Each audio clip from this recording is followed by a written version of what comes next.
Good morning and a very warm welcome to Business Watch with me, Simon Gray. This is a new series of online digital events in conjunction with AccountingWEB, where along with my guests, welcome to my guests, I'll be introducing you shortly, we're going to be discussing the business issues of the day and taking your questions. The idea behind this session is to make it as interactive as possible. We're going to start that with some polls in a moment, and you should have a question box your end. If you've got questions for me, or my guest, then please drop those in there, and we'll deal with those as we go. And we'll have some time for questions at the end. So today's topic, what is today's topic? Well, today's topic is very, very topical indeed. Running a business in an environment of increased uncertainty. And whether you are a business owner, whether you're an employee in a business, one thing is for certain, it is uncertain times and unprecedented, to use a word that's probably been much overused, unprecedented times. We'll do some quick introductions. I'll go first, then I'll ask my guests to introduce themselves. We'll jump into the polls, and then we'll get into the meat of the discussion. My name's Simon Gray. I'm a qualified chartered accountant and business owner with a background in financial recruitment. I now run an executive career coaching business called Career Codex, and I'm the author of a number of books, including Super Secrets of Successful Executive Job Search. I'm heavily involved with ICAW, the Institute of Chartered Accountants in England and Wales. I chair their business committee and also sit on council. Serena, very warm welcome to you. Could I ask you to introduce yourself, please? Morning, everybody. I'm Serena Humphrey. I'm managing director of a company called the F Word. I'm a chartered management accountant, although I don't work as an accountant anymore. I now run a financial training and coaching company. I've been in business for 20 years in total now, and I spent the first 12 years of that running my own management accounting practice. So we now train business owners, and I run an online financial training academy. Thank you. Thanks, Serena. And Tom, over to you. Good morning, everybody. My name is Tom Cadogan. I've been a user of AccountingWEB for about 20 years. My handle on any answers is Tom123. I'm head of finance for a company called MecWash Systems. We make industrial washing machinery for engineering businesses, and I've been with them for about 8 years. That's a SME size business. So our main focus at the moment is getting to the end of the various job schemes and thinking about Brexit for next year. The B word. Okay, we might get onto that. Although I should say now, although coronavirus and Brexit to a lesser extent now are dominating the news, the idea of this discussion today is not to get into the detail of any of those things, but to think proactively about how we move our businesses forward. So Serena and I are based in Nottingham, and this morning, 12:01 a.m. Serena, I think we went into, well, I know we went into tier 3.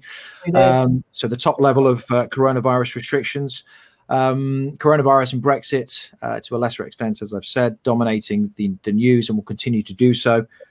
Uncertain times, we have to do something. We have to move forward as business owners or employees in business, but how do we do that? Let's jump into a couple of, 4 polls, in fact, a couple of categories of polls. And the idea behind these polls, the first couple of polls that I'm going to run are designed to understand who we have on the call today.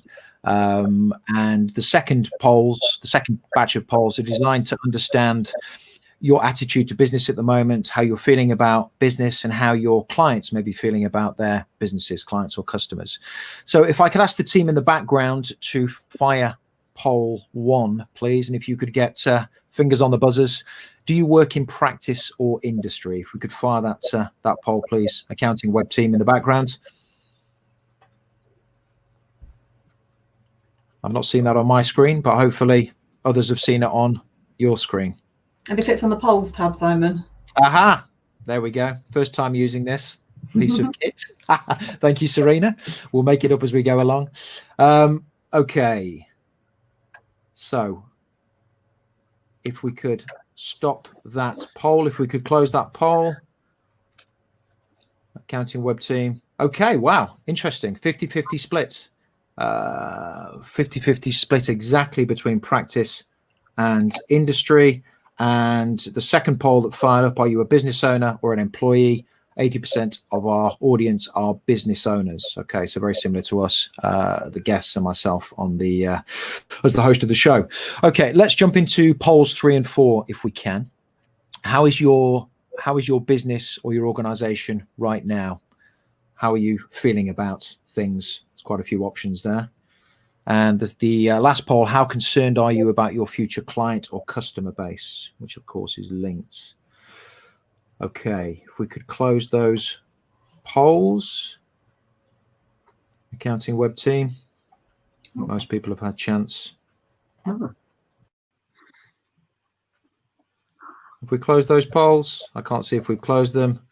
Well, okay, yes. How are people feeling about their businesses right now? Okay, so we've got a mixed bag. Most people are actually we have a mixed bag. I'm looking at the wrong poll. How is business for your organization right now? Good, interesting. And then how concerned are you about your future client or customer base? Majority, over 50%, are concerned, 29% not concerned. So there seems to be more concern from people we have on the session about their customer or client base as opposed to the current state of their businesses, albeit we're in a good state, but not in a great state. Okay, good. So we have now 8 weeks until Christmas. So if you've not started your Christmas shopping, now's the time to maybe think about it. 8 weeks till Christmas. And in the spirit of Christmas and also Halloween, which takes place tomorrow, to frame the discussion today, I've taken inspiration from the ghosts of Charles Dickens's A Christmas Carol. The three primary ghosts, three primary ghosts, I should say, past, present, and future. So I wanted to frame the conversation in 3 areas.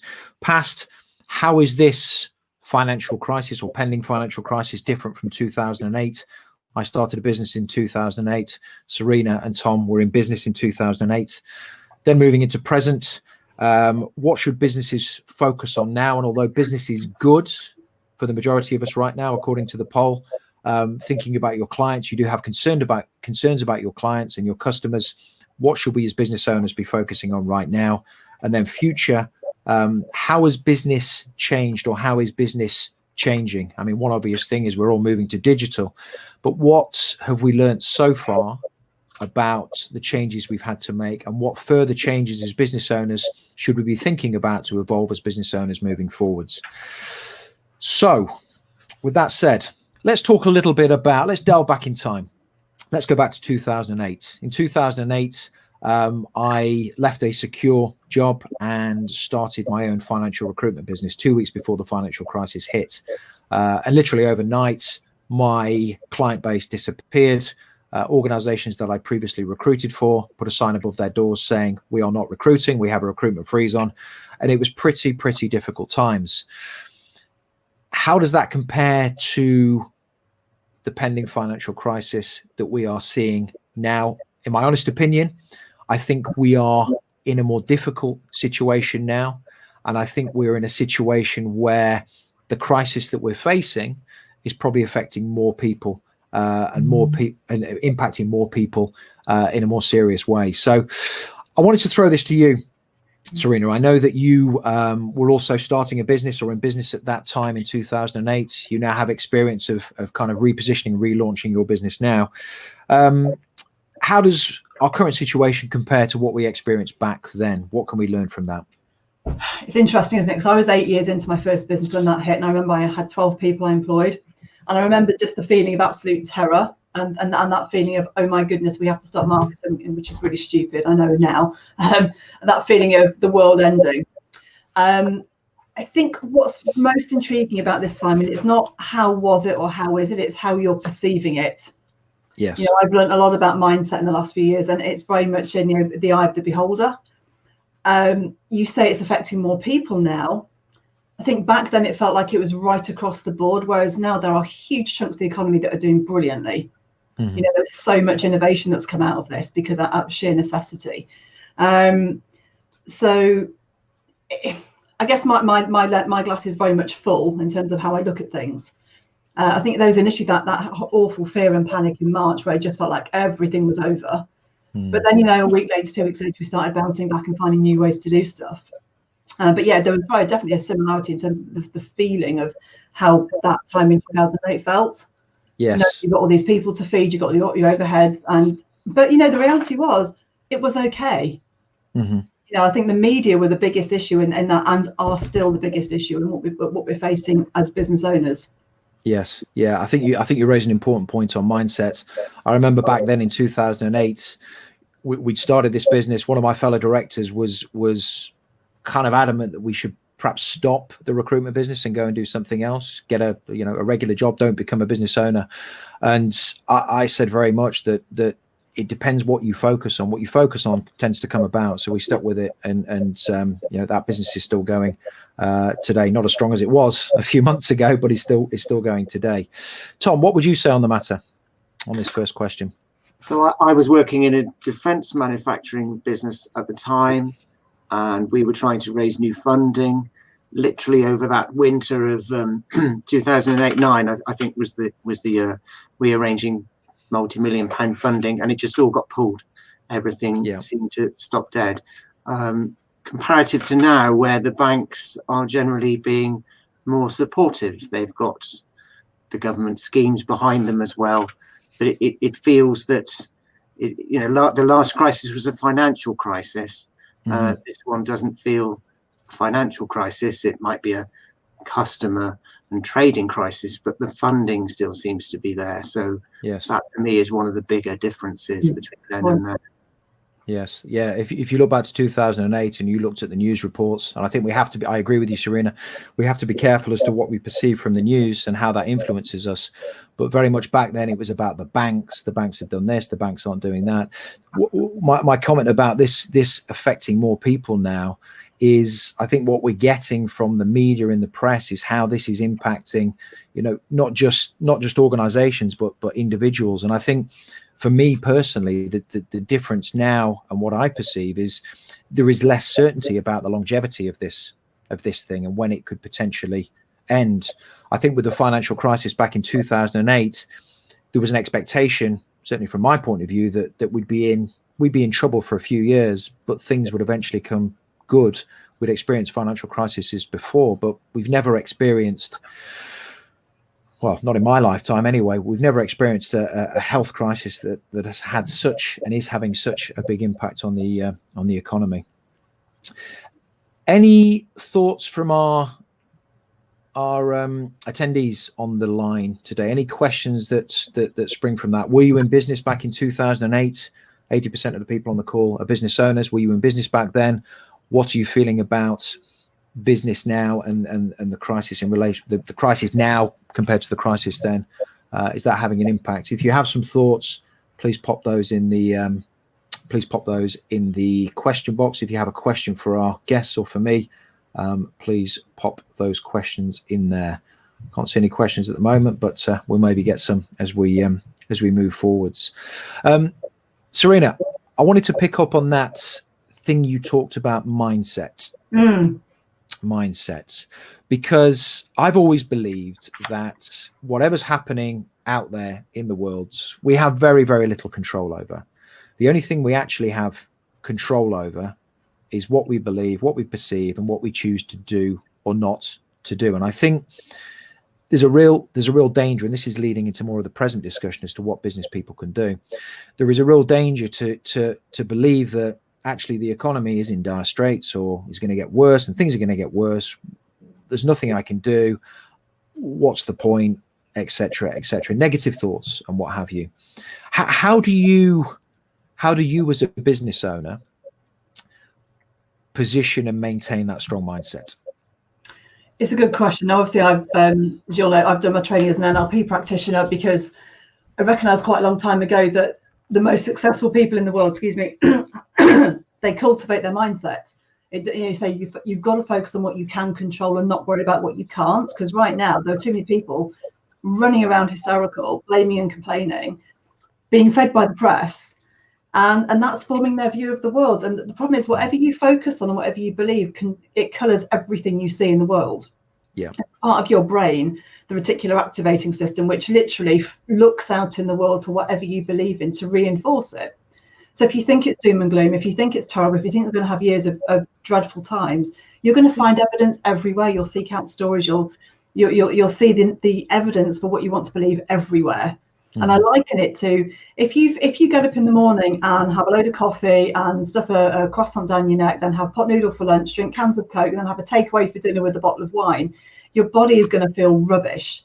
And it's the diet for your mind. If you are getting up every day and you've got the news on, you've got the news feed on 24/7, and you've got all the doom and gloom stories, which is what the media feeds on, your mind will start to feel the way that what you're watching. Yes. Feeding your mind. So my choice is I watch very little news now. I used to, and I was in a permanent state of anxiety. I was like, yeah, that does not help me. It does not help my clients. My job is to be an inspiration and positivity for my clients, to help inspire and lead them, not to be going, oh my God, I feel really depressed today. I feel really anxious about everything. Yes. Now, that's being slightly delusional or not, but I'm choosing to focus on the amazing innovation that's taking place out there, the incredible resilience of entrepreneurs. And by choosing to focus on that, that's what I look for and that's what I see, which then helps me to show up in the world in that way. So it's just like a very conscious choice to be completely optimistic. Yes. Yeah. I think it's that living, either choosing to live above the line or below the line. Below the line, you blame everybody else and you blame things around you. If you choose to live above the line, you think, what can I do today? By the way, I don't know how you know my diet, but that was pretty accurate to my diet at the moment. But anyway, Tom, talking about mindsets, do you do anything to condition your mindset as a business owner? How do you address that? Well, so just picking up on Serena, your comment there about the bombardment. If we think back to 2008, we probably didn't have everybody with phones in the office with Twitter and the BBC headlines. There would have been News 24 on the TV at the time, but generally speaking, your news was broken up into chunks. I remember at the beginning of the crisis, at the beginning of the current one, we were checking every day for the daily deaths total. It's just one of those things. Yeah. We're not doing any of that now. We're trying. We're all of us consciously watching less news. Yes. Otherwise, you're sort of stupefied into inactivity. Yes. So we're all following that really. Just cutting ourselves off from it if we can. Yes. I think and I'm making sure I'm tuning into people who inspire me. So seeking out YouTube or TED Talks and feeding my mind. So in the same way that I eat really well, feed your mind positivity and inspirations. I've just finished a Tony Robbins 4-day program. Oh, very good. Yeah. Ultimately inspiring and uplifting, but choosing to keep exposing myself to really positive influences. Yes. Actually, 66% of the most successful companies in the world were formed in a recession or a depression. And out of adversity, great things can come. And I think we're seeing that. And I think focusing on what's possible rather than what we're losing is the way to go. Yeah, I totally agree with you. I think that first period of lockdown, I remember when it was announced, I'd been for an interview for a non-exec director position, and I was about to be offered it. It was pulled because we went into lockdown, and I remember feeling very, very downbeat and thinking, what am I going to do for this 3-month period or however long it is? And exactly as both of you have said, I refocused my mind and I decided I'd write a book. So I've written a book this year. So when it gets to the end of the year, although it's been a difficult year, I've created something that will be around forever and a day that I can be proud of. And I think that was a switch in mindsets, but it can be difficult to make that switch, particularly if you're bombarded day in and day out by media, by negative news and what have you. So is the message to ignore the news, or is the message to filter out what you're seeing and maybe focus on more positive stuff? What's the message here? I think it's about making a conscious choice and just having that real, because it happens quite gradually. You suddenly realize you become addicted to the news. Just make a choice that is not serving you. I mean, I check in maybe once, maybe twice a day. Just check the BBC and the Times, get the facts and leave. Don't engage in any of the interviews on, oh my God, tell me how terrible it is for you right now. None of that. And just making that very conscious choice. Tune in, get the facts so you're informed, but just informed enough, and then crack on with what you want to do. But make it a choice. Otherwise you're going to just get dragged down by it all. Good. Okay, I wanted to move into the present conversation. We talked a little bit about the financial crisis of 2008, how that compares to where we are now, what we can perhaps learn from that. I wanted to move into what we can actually be focusing on now as business owners. 80% of the people on the call are business owners, so let's focus our attention there. If you're an employee on the call, you're still working in a business where there is a business owner, so the conversation, I believe, is still relevant. One thing I know that you've done recently, Serena, is you're launching or have launched a new product into the market. So you've created a new product. You're heavily into the marketing of that new product, and marketing is something I wanted to touch on, because in a financial crisis, and I keep using that word, I probably shouldn't use that word because I'm focusing on the wrong stuff. But in difficult times, marketing is sometimes the things that people think, well, I'm not going to spend money on that. What's the point?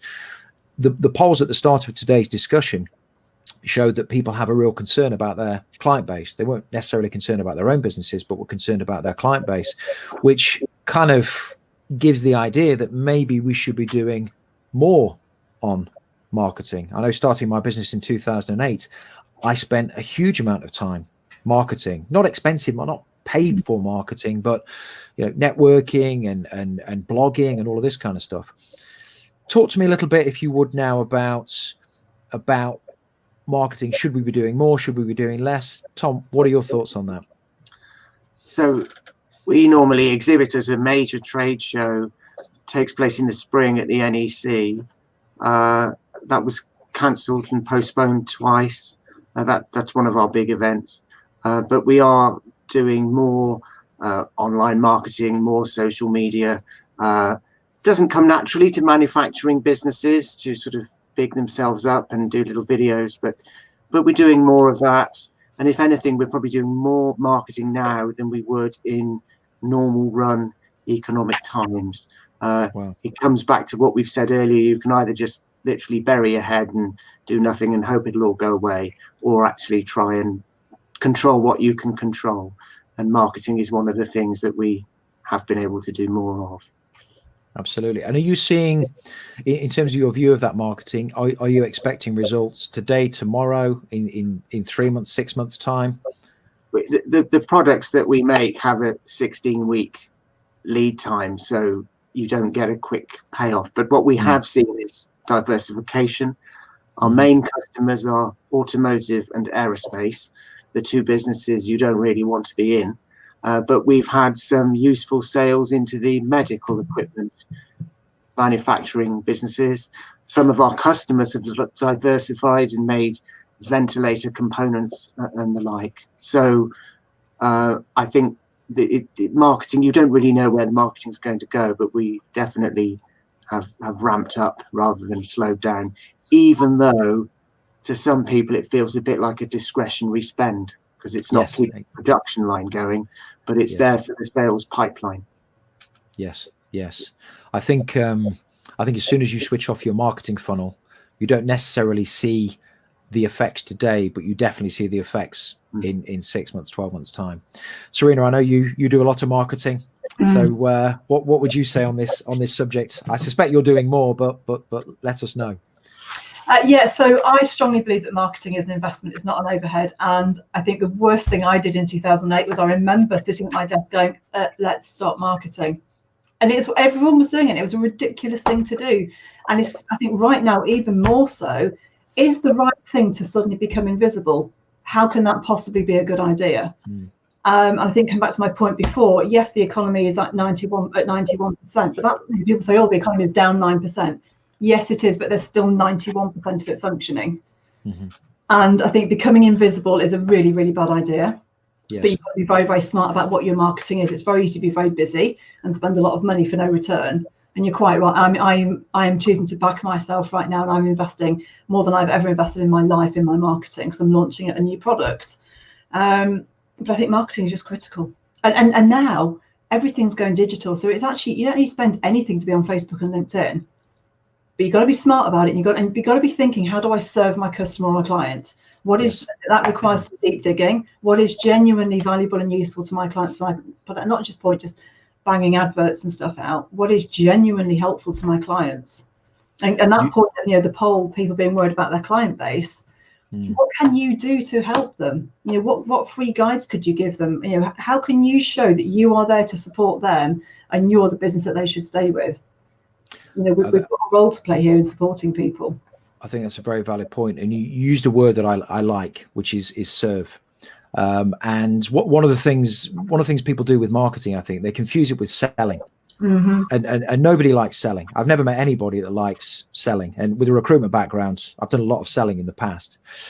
I think the big pivot change for me in terms of marketing and sales came a number of years ago, and I read something and it changed my whole view of marketing and sales, which was the fact that if you have knowledge, if you have a product, it is your job to showcase that to people you can potentially help, or organizations you can potentially help. So instead of thinking about selling, what we need to be thinking about, I think, is servitude.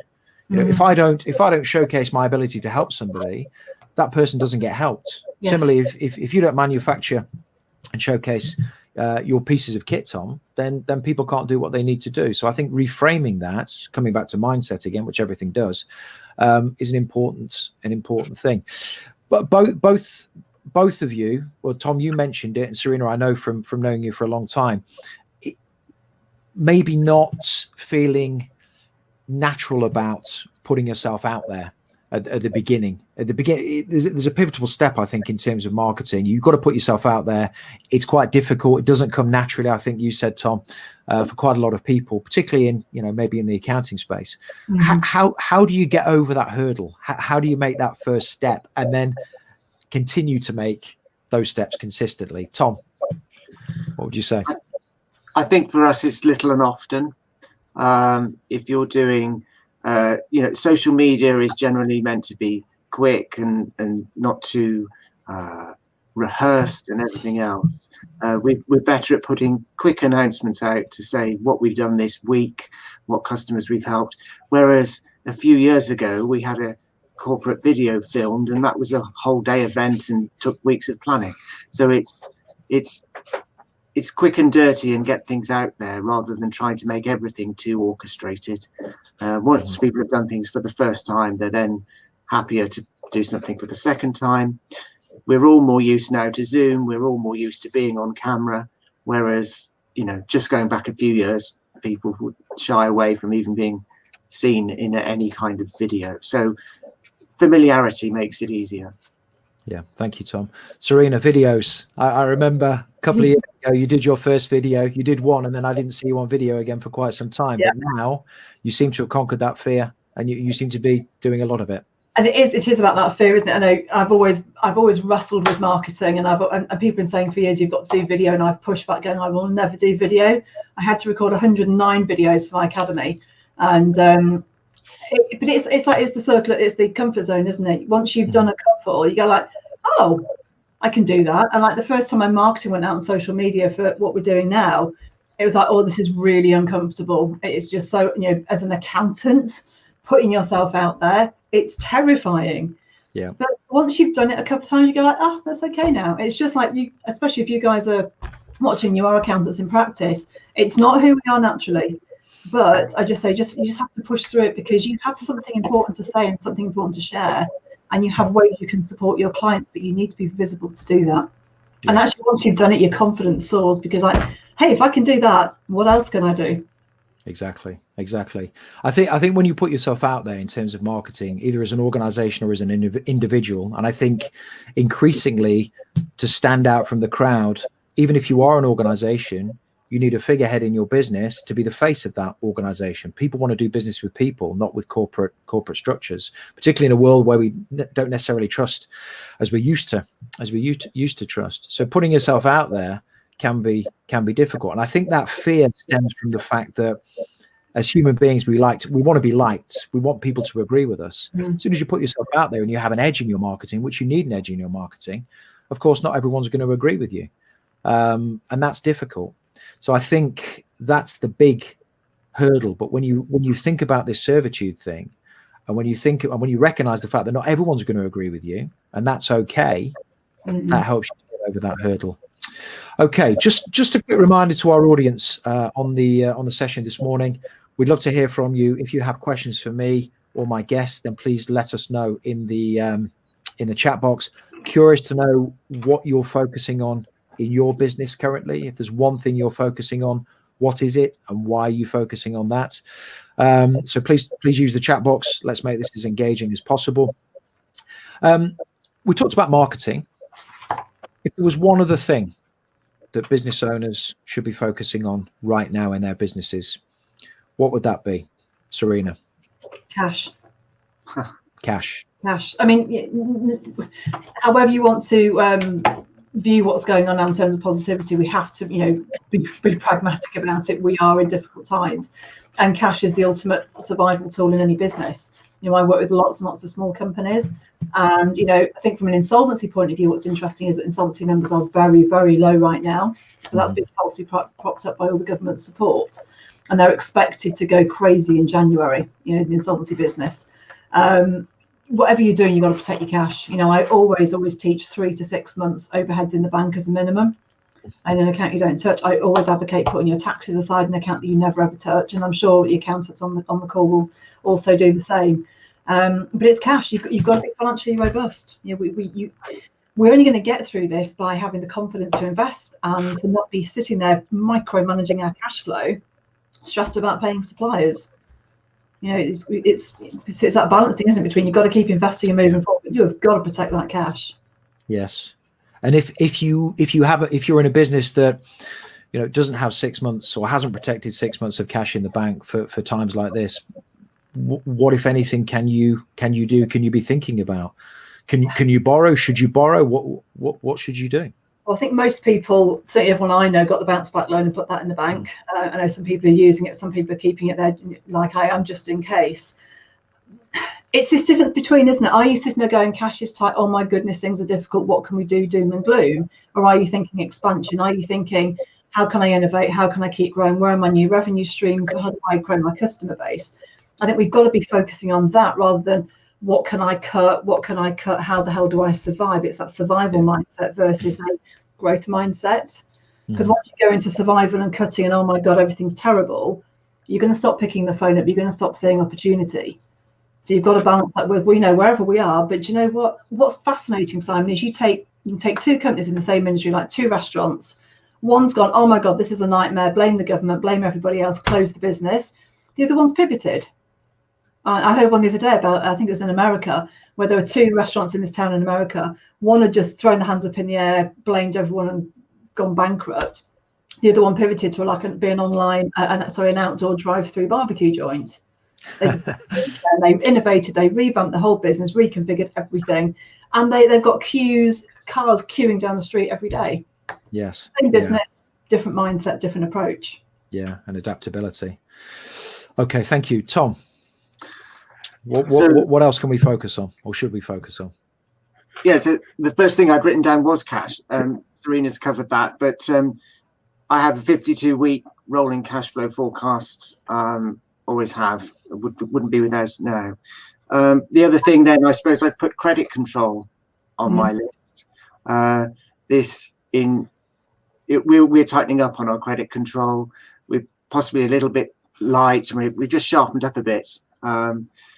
But I've also got, and this might seem strange when we're talking about preserving cash, is actually managing your purchase ledger. Make sure you are actually keeping your suppliers on side, because if your suppliers are reducing their activity a little bit, you want to be one of the people whose orders they will fulfill, as opposed to them looking after somebody else. So not necessarily paying everybody quicker, but keeping people's payments to what they're expecting, not randomly chopping them out. So if you can keep your supplier side happy as well, because you need your suppliers on board for when you're trying to meet your customer requirements. We've also gone through an exercise of consolidating suppliers. I'm not quite sure what the sort of a long tail. You have 1,000 suppliers and maybe 100 of them you spend less than £1,000 a year with, and these are all activity and sort of take monitoring. So consolidating suppliers so that you can maybe get a little bit of when it comes to repricing, you're giving fewer suppliers a little bit more business. Yeah. It's a good tip. I think credit control, Tom's a great tip, because as we do go into January, February, which isn't that far away now, and the furlough, the job scheme, the support schemes stop, and the tax payments become due, and furlough loan repayments start to become due in the sort of later spring. We've got to remember there's going to be a lot of tightening up, and there are going to be businesses falling off for sure. So in that credit control, and being really mindful of who your customers are. You know, are they innovating? Are they doing well, or are they sitting there and moaning? Or are they? It just. I mean, to be fair, there are sectors that are very, very badly hit, and that things are out of their control. If you're in the events industry, but then again, I've got 2 clients in the events industry, and they've just pivoted. I know it's an overused word, but they've said, I can't do anything about this. I need to find something else to do until it comes back, and they've just moved on. You know, that they've found ways to protect their business, and it's this strength and resilience of business owners. Yeah, that's what we have to do. So I know not everyone can do that. Some people are in a terrible situation, but it's what can you do, not what can't you do. Yeah, it's a good point. I think the other thing that we need to focus on and is the customer. We're working from home. A lot of us are working from home. We're not used to working from home. We're not out and about seeing our customers face to face. We may not be meeting our customers digitally, but picking up the phone with no agenda, but to check in with customers and talking about marketing. We all work hard to get customers. We spend money on marketing. We spend money on relationship building. We win a customer. What we can't do is, when times are difficult, is ignore that customer just because they're not necessarily spending money with us. And I think picking up the phone, it's a thing we don't often do. People don't often do anymore, but picking up the phone and checking in to understand your customer's needs is important, and it goes a long way. Even if it doesn't result in business today, tomorrow, or even in 6 months' time, people remember those engagements, particularly when they're sat at home and they've not spoken to anybody that day, perhaps.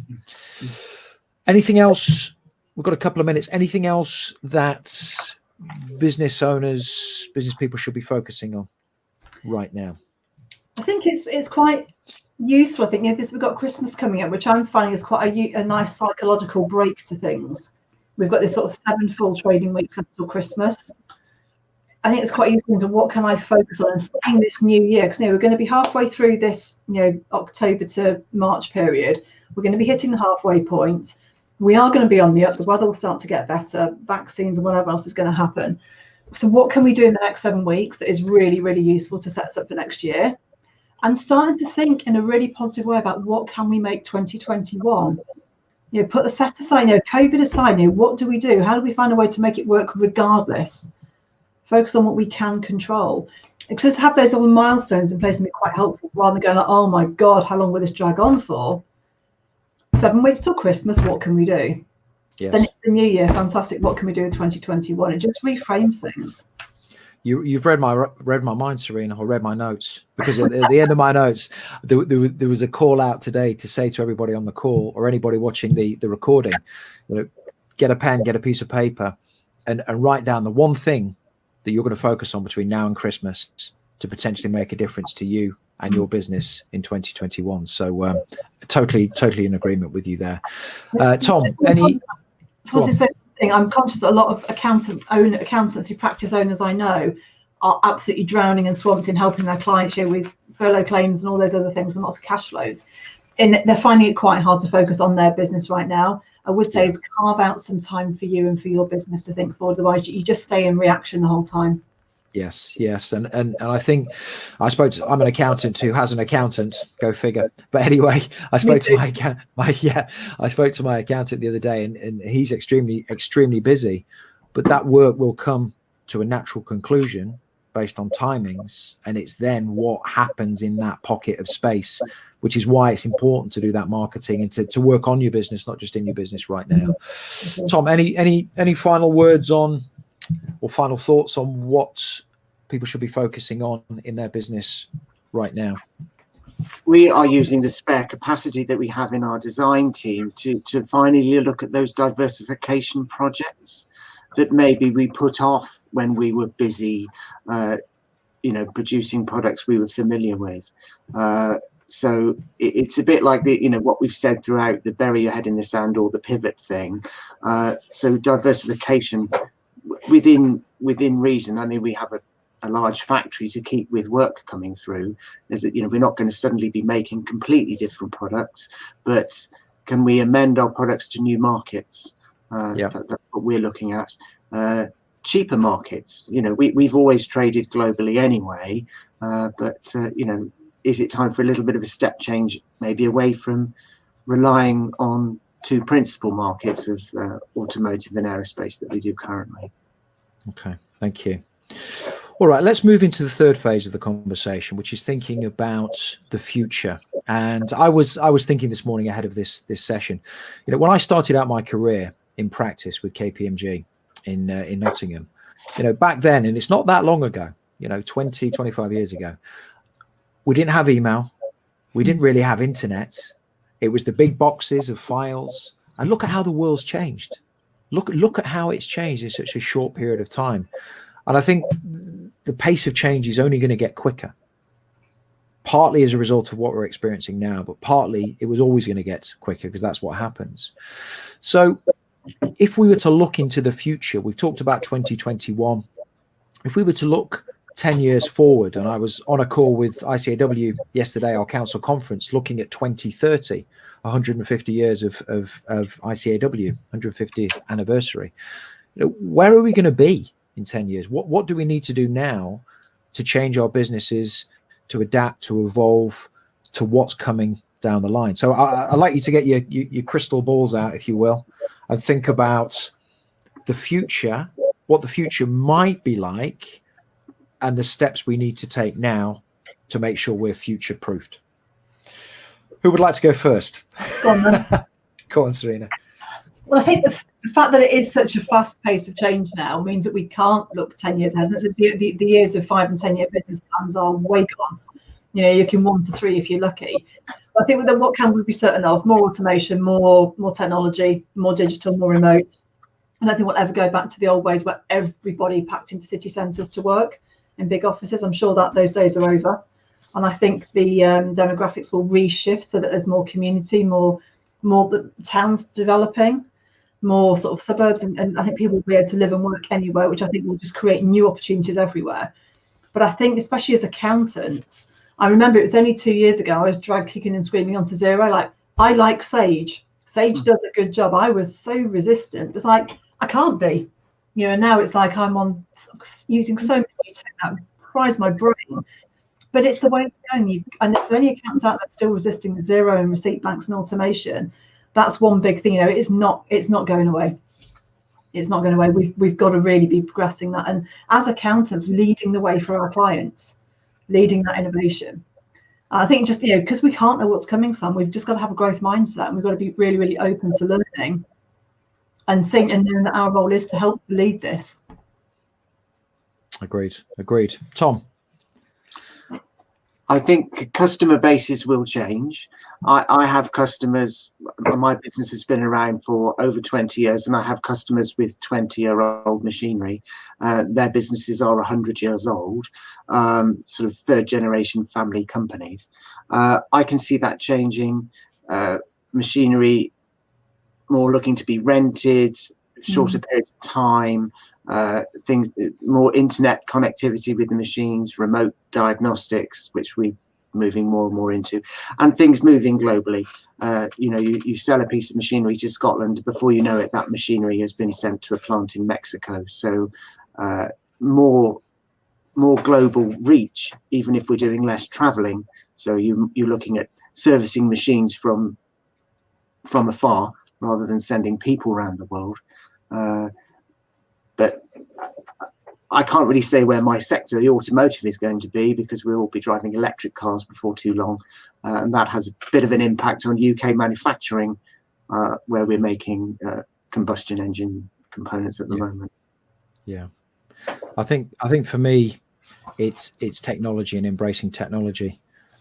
We've all been forced to get on calls like this to communicate with our customers, our clients. The pace of change and the investment in technology is only going to get more rapid, and I think having a curious mind as to what the technological advancements are or might be, and how you can take advantage of those as business owners early on, be early adopters of technology, is an important thing, because I think, and I agree with you, Serena, it's hard to plan for the next 10 years. It's hard to think about where we might be in 2030. We're kind of 1 to 2 years planning ahead, and that makes life incredibly difficult. But I'm certain that technology is going to play an even more important role moving forwards. What if it didn't make life difficult? What if it made life interesting? Yes. Well, life's certainly interesting at the moment. I've got a couple of questions that I'm gonna pop in to the conversation. The first question that I've had is from a business owner. I don't know what the business is, but this person is saying, if I've got to make cuts in my business, where do I start? Well, any thoughts? Where would I start? I would go down the P&L and I would look for what is not adding any value to my business right now. In the context of, where is my business going? Are we well positioned? What's your client base looking like? But you've got to start with the things that are not adding any value, and that might be tough calls about members of staff who don't add anything. Yeah. It might be looking at if your marketing is effective or not. But you've got to be very careful you don't cut out the heart of the business that makes it difficult to grow back from. If you're talking about survival, then they're very different conversations, aren't they? You have to do whatever you have to do. And the first place personally I would look in that situation will be my own pay, pensions. I would, what can I cut my overheads down so I can take less, put my pension on hold, whatever isn't adding value, whatever's not going to stop you rebuilding your business. If it cut too far and it's very hard to come back from it. Yes. Yeah, no, agreed. Thank you for that question, Tom, by the way, just seeing your name pop up. So other Tom, nice segue there. Tom, my guest, Tom, what would you say on that? Where would you start cutting? So you need to look at areas that you don't normally look at. In the good times, you tend to renew your insurance premiums every year because it's a complete faff to have big discussions with your broker and they visit your site and you just leave things as they are. And you think, and you've always worked with the same broker, they've been very helpful, but you've got to look at these non-core areas. You're obviously going to need insurance, but can you make a saving? And if you can make 10% savings on a selection of your overheads, then go for it. Have a difficult conversation with your landlord, that maybe make him think you might want to move out of the factory that you're in, even if you probably wouldn't. These areas that you don't normally look at, that you sort of, when we're accountants, we tick them off. They're fixed costs. Everybody knows about them. We just leave them where they are. And in the long run, everything is variable. So it's just one of the look at those complicated areas. Can you buy your way out of some leases for some equipment that maybe you're not really using? We're back into the sort of discounted cash flow type projects. What can I spend now to save later?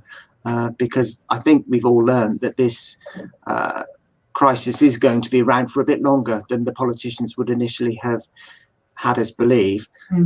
So we could be looking at another couple of years of lower activity at least.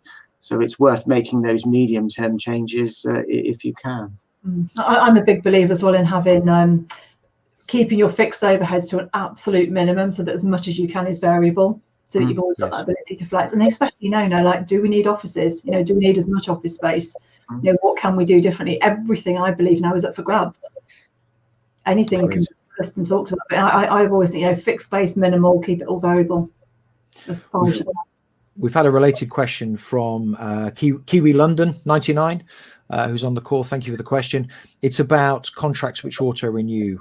Is it time to re-tender all? Luckily for me, October is the time where my annual subscriptions tend to kick in. So I've had an opportunity to look at these things and think, do I want to do something different? Do I want to go elsewhere? In fact, there's a related question coming here. Retender auto renews. Look at items where you have deposits held by third parties, maybe credit card merchants. Review phones, VoIP, different prices. Are you guys looking at your sort of annual contracts? Are you looking to renew? Are you looking to retender? What are you doing? Well, my insurance, I've done my insurance this year, and that was a big project. It's my insurance is broadly it's not far off my factory rent. You know, in manufacturing, I have a lot of liabilities I'm trying to cover, complex policies, and you know, it is one of those things that you put off because your existing broker knows your business. You'd have a lot of explaining to do to find somebody new, but it was worthwhile for a 10% saving. Check your direct debits. Find out what you're paying for things that you don't use. Yes. Serena? Yeah, same. I always look at my costs all the time, just questioning the value of it. I'm questioning my marketing spend every month. Is it the most appropriate spend for the business? And it's like, you're accountants, you know this stuff. Be on top of your numbers, keep checking them. What subscriptions have just been rolling on year after year. I think it's just look at every part of your business. You can't afford to not be on top of your numbers. And forecasting for you, we talk about cost cutting. That's in context of your forecast, isn't it? How much cash have you got left in the bank? What's your sales forecast looking like? What's your marketing? What's your pipeline? It's not an isolation decision. It's in context of where's the business going? Do I need to ride this out because I'm going to need those people next year? Yes. Can you use the furlough scheme or the new job scheme? It's the context of where you're going and what you're going to need, but look at everything and challenge everything. Another question come in. We've talked a bit about mindset, quite a lot about mindset on this session. How do we motivate as business owners is one thing, but how do we motivate our workforce in terms of their mindset? How do we do that? Gone quiet. I think one of the important things is to keep everybody informed, good and bad. So, one of the worst things you can do is always share good news and then go completely silent, because in the absence of sharing information, your shop floor, in my case, will presume things to be far worse than in fact they actually are. So especially when they're faced with the same news items every day that we all see. So we've kept up a constant dialogue, to provide as much reassurance as we can within the limits of what we know. I think that's right, Tom. I think in times like this, you need more communication rather than less. There's a tendency to, I'm not quite sure what to say, so I'm not going to say anything. But I think if, three words that are very, very powerful in business that people don't like to say, these three words are, I don't know. I don't know. Oh, and Siri's popped in to answer my question there. Hopefully you didn't get that, but that pops on my screen. I don't know. If you're prepared to say that, it's very honest, it's very authentic, and people realize that you're a human being and you're doing your best. Serena. I mean, my team's all virtual. It's like you've said, Tom, it's that communication piece. And I know for all my clients who have got stuff, it's, make sure that you are in touch with your team, especially if they're remote working, that you're having, have daily stand-ups where everyone's getting together. And I think mental health is really emerging as an issue for a lot of companies. And I know the people who are doing it well have put really good mental health support in place. They make sure people have got counsellors to talk to, or they've got, especially if some people are working at home on their own, with a laptop perched on a bed, and people are really struggling, and we've got to be very mindful of, with all our other challenges, how are other people feeling, and really touching base and having those conversations. I'm glad you mentioned working from home, because that was the next question. I'm working from home. I think most of you, I think both of you are, I'm not sure. I've got a lock on my door. I've locked myself in my office this morning so the children can't get in. Having that, honestly, having the dividing, it's half term, having the dividing line between work and home life in the same physical environment is difficult. Any tips on that? Personally, we're lucky because we've been able to designate. I mean, I work from home anyway, but we've designated a bedroom and made it as an office. It's properly kitted out, so it is our physical workspace now. But I think, let's say, it's hard if you're in a situation where I've seen people working in cupboards, that they just don't have the space. If you haven't got that physical space, it's really challenging, I've got to say. And I don't really know how to advise. Apart from that, although I have seen B&Q do these great like room divider screens, so you can at least carve off a little section of your lounge or dining room and put a physical, a quite cheap, like a divider wall in that can carve off space. I think, again, innovation, so many amazing things that come to the market now to help people who are working from home. So if you're struggling, go and have a look at what's out there. Tom? we've had a mixture. I'm at home at the moment because I'm off for half term, but it's a factory we've open throughout. So I've generally been in the office. My design team have been working from home, but obviously my shop floor is in. So we've done the usual, sort of one-way systems around the building, room dividers, repositioning of desks, getting rid of hot desking. So we've done a whole collection of things. But with remote working, as you say, daily checking in from their head of department to just reminding everybody we know that they're there. Yes. Yeah. Good. Okay, so we're short on time. It's amazing how quickly an hour goes. We've got a few minutes left. So what I'd like to ask you is if you have a last message, a soundbite, a thought that people on this call can take away, something that you would want them to leave this session thinking about, that maybe they came on this session not necessarily thinking about. And to give you time to think about that, I'll go first. For me, it's what we talked about at the start of the session about what you can control and the power of the mind. What you think about and what you divert, what you believe influences what you think, and what you think influences how you act. And those three are interrelated. So be very careful what you believe, think independently, and act. Take action now. Proaction as opposed to reaction. Those would be my messages. Serena, do you have something that you wanted to summarize? I do. I think, leading on from what you just said, we have to make our own economy. We cannot be swayed by what we hear in the press every day, like, the latest trade figures are out, and then we all feel depressed. Oh, this has happened and the economy's contracted more and we all feel anxious. You've got to get out of that. You've got to make your own economy. No matter what's going on out there, you can control things. And I think it's remembering, as business owners, whether you own the business or you're an accountant in a business, I strongly believe it's our responsibility to lead the recovery. Especially as entrepreneurs, we have to lead the recovery. We have to be the inspiration. And I think for your clients, whether that's an external client or it's your internal clients within your business, be that inspiration, be positive. Look for ways that we can do things, not ways that we can't do things, because you just have no idea how much your inspiration of your clients or your team in your business, what difference that could make to their life, to their decisions and to their mindset. Don't underestimate the ripple effect of how you show up in the world. Thank you. Tom? Yes, same sort of thing. I would say try not to forget to think strategically. It's very easy to just be operational thinking, get to the end of the next week, the next month, but still revisit your strategy and your forecasts. You do need as much forward looking as you can. Even if that forward looking is a bit scary, you still want to know it. Yes. Okay. Lovely.